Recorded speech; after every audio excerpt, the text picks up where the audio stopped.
When my friend Howard Spiller came down a few weeks ago so we could practice a little bit together, he brought with him a piece of music, kind of a little book of exercises that he had found that really dates back to the very early 1600s. And it was called The Division Violinist. Now, this does not imply that violinists were also mathematicians, but that division was a way of creating variations on simple themes where you would divide it by adding more notes per beat. Okay, and so it was, in a sense, a kind of a little manual for learning how to improvise or how to compose music based on a simple theme or what at the time was called a ground bass.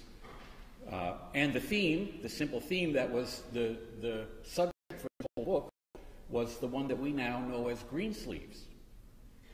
So, you know, we talked about it, we played through some of the things, and I said, well, why don't you write this up for 2 violins, you know, and we can play it.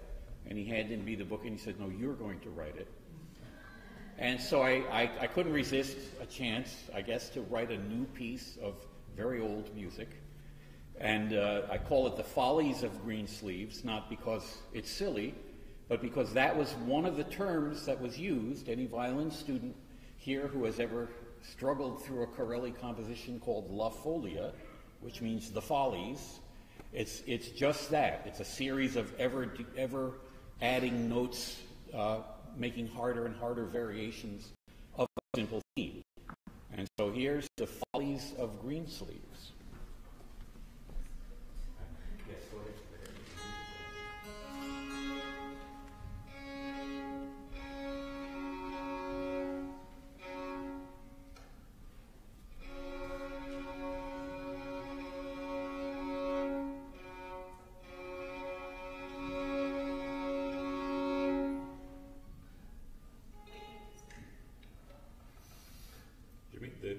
The old strings are not nearly as true as the newer ones, so they require lots and lots of tuning.